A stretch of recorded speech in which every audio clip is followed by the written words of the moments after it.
Bien, seguimos con temas relacionados. Muchas dudas existen sobre cómo enfrentar el encierro y la cuarentena en estos días. Vamos a hablar de este tema. Nos acompaña Luis Risco, psiquiatra y director de la Clínica Psiquiátrica de la Universidad de Chile. Como todos los días también abrimos las redes sociales, #Noticias24 para ir comentando sus consultas, preguntas, comentarios con el doctor en este caso. Muchas gracias por acompañarnos. Bienvenido. Un gusto, Nicolás. Mucho gusto.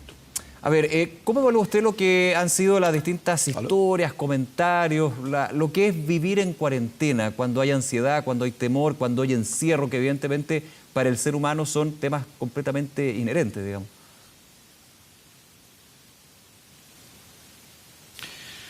Primero uno debería aclarar que tenemos que hablar del colectivo, porque las historias personales son absolutamente, se dan en un ámbito de lo único, de lo singular.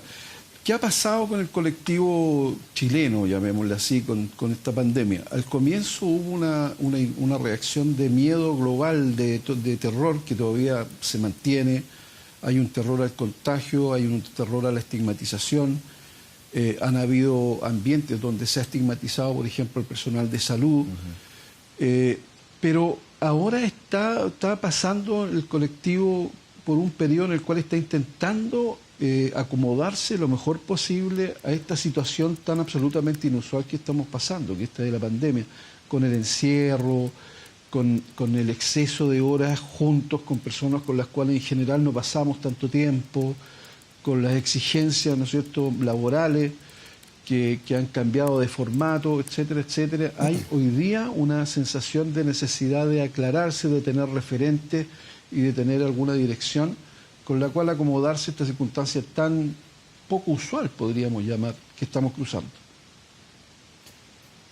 A ver, aquí se habla del manejo en una situación excepcional, con un día a día también excepcional y que va aumentando, porque también aquí, no sé si comparte conmigo esto, Luis, hay una situación que es más compleja. No se sabe cuándo termina la cuarentena, no se sabe cuándo termina el aislamiento social o el encierro. Ese es un punto clave en esta coyuntura, ¿no?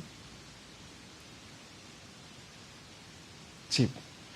Como tú lo señalas, esto es una situación de gran incertidumbre. Hay incertidumbre sobre qué va a pasar con la pandemia misma, hay incertidumbre respecto de qué va a pasar con la economía, hay incertidumbre respecto de qué va a pasar con los trabajos. Estamos en un ambiente, en una situación de gran incertidumbre.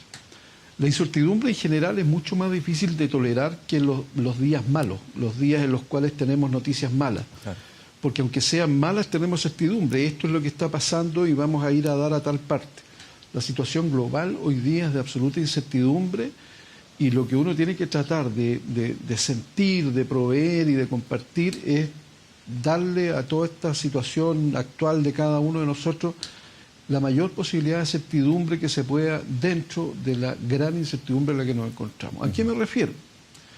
Me refiero, por ejemplo, que a los niños, más que alimentarlos con incertezas, hay que tratar de alimentarlos con certezas, con, mire, yo estoy a cargo, nosotros lo vamos a ver, quédese usted tranquilo, lo que pase lo vamos a resolver, etcétera.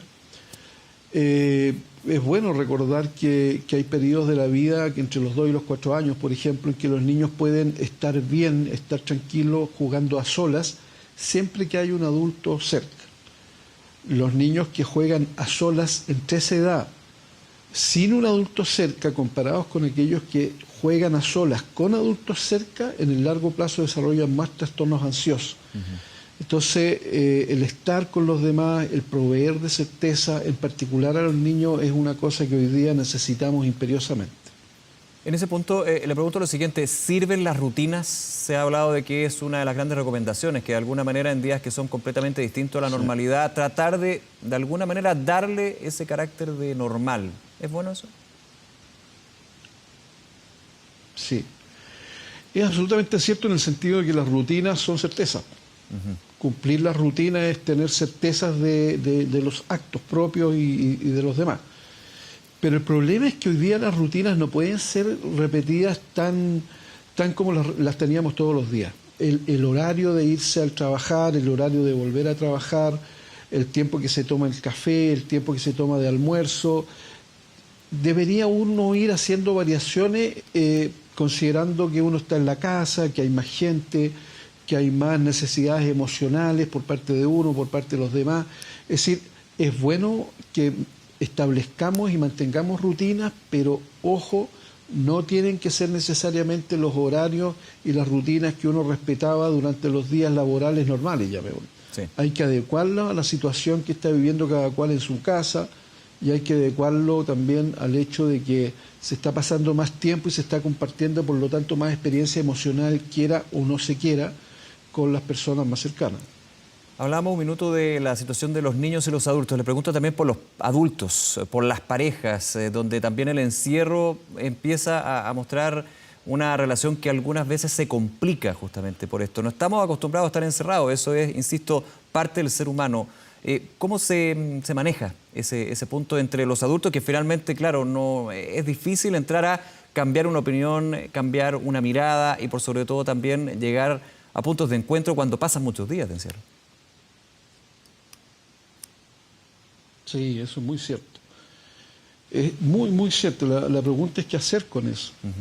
Porque las parejas que están bien afiatadas, que les gusta estar juntos, que no van a tener, no solo no van a tener problemas, sino que van a disfrutar mucho esto.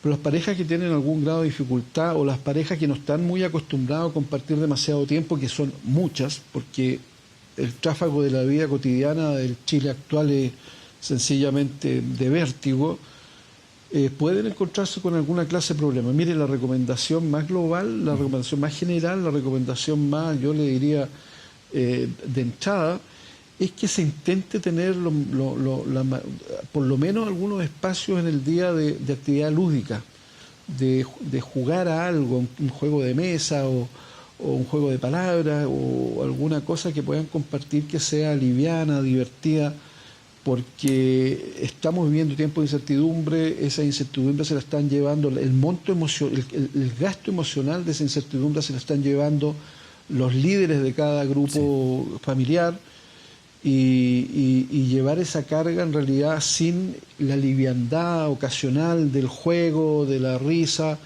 es una cuestión que puede terminar siendo grave en algunos casos. Tenemos una pregunta, el hashtag Noticias24 que compartimos en esta conversación. Nos habla Mirna Cuevas. Dice lo siguiente, Luis. ¿El insomnio es esperable en esta situación? Si es así, ¿cómo manejarlo?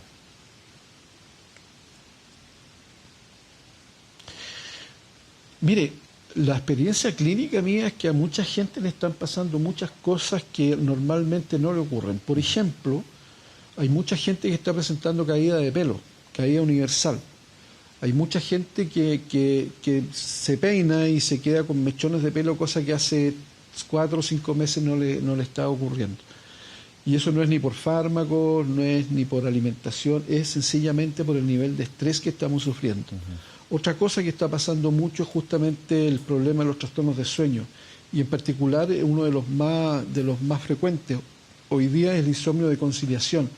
La dificultad para quedarse dormido, esencialmente porque uno se queda rumiando los problemas que tiene.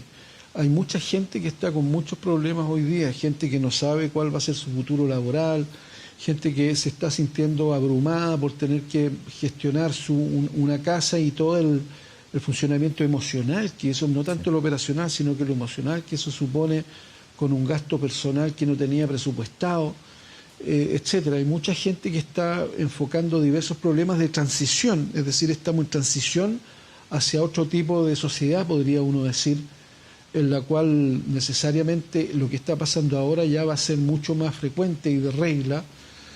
Entonces los periodos de transición siempre son inconfortables y exigen gasto emocional y a su vez eso suele tender en muchas personas al insomnio, a producir insomnio de concilio, es decir, a quedarse rumiando los problemas, darle vuelta una y otra vez, pasar una y otra vez por el mismo paso lógico que uno ya había pasado sin tener un pensamiento lineal y que vaya a una solución. No es tan recomendable empezar con farmacoterapia para el insomnio de entrada, excepción hecha, claro está, de que si usted tiene antecedentes personales de trastornos de sueño, quizás la manera mejor sea utilizar algunos fármacos más naturales como la melatonina, en particular en personas de tercera edad, y en niños, ¿no es cierto? Y también otras medidas que son importantes de tomarse lo que se denomina higiene del sueño, que incluye no hacer ejercicio después de las 6 de la tarde, no tomar estimulantes como café, Coca-Cola o chocolate después de las 6 de la tarde, hacer alguna clase de rituales al momento de acostarse, como doblar la ropa cuidadosamente, etcétera. Y antes de empezar a utilizar alguna clase de hipnóticos, los cuales muchas veces se van quedando pegados y cuesta sacarlos, no son tan fáciles de sacar en algunas ocasiones. Sí, ahora le sumo otro punto con respecto a esta situación de la higiene del sueño, que es vital también para alguna manera estar con pilas cargantes, el escenario de incertidumbre que se vive. Puede afectar también otro elemento que se sumó el fin de semana, que es el cambio de hora. Siempre hay un efecto que dura un par de días, una semana, pero aquí evidentemente si le sumamos el encierro, la situación anormal, la incertidumbre, puede ser más complejo, ¿no? Nos fue muy feliz la coincidencia si tenemos que hablar las cosas con absoluta claridad. Como usted muy bien dice, el sistema de generación de periodicidad del organismo, el sistema que permite que todos los ritmos biológicos estén sincronizados entre sí y permitan la complejidad biológica que tenemos, el sistema que genera esa periodicidad está a su vez sincronizado con las periodicidades sociales y ecológicas. Y si usted le está haciendo cambios a ese sistema de generación de periodicidad en un momento en el cual el organismo está particularmente estresado por esta situación que estamos discutiendo, sería difícil decir desde el punto de vista médico que ha sido una conjunción feliz. La recomendación es tratar de acomodarse lo más rápido posible, ¿no es cierto?, fijando los horarios de almuerzo, fijando los horarios de las comidas, las personas que hacen ejercicio, fijando los horarios de ejercicio con la mayor rapidez de acuerdo al nuevo horario. Porque mientras más se tome la transición, más dificultad va a haber para que el sistema de generación de periodicidad, que se llama sistema circadiano, pueda tomar su nueva ubicación de sincronía, tanto con los ritmos sociales como con los ritmos ambientales ecológicos, llamémoslo. Bien, Luis Risco, psiquiatra y director de la Clínica Psiquiátrica de la Universidad de Chile. Nuevamente, muchísimas gracias por estos minutos y la gentileza de contestar las preguntas también que nos hacen a través de redes sociales. Que estén muy bien. Ha sido un placer. Mucho gusto. Igualmente, gracias.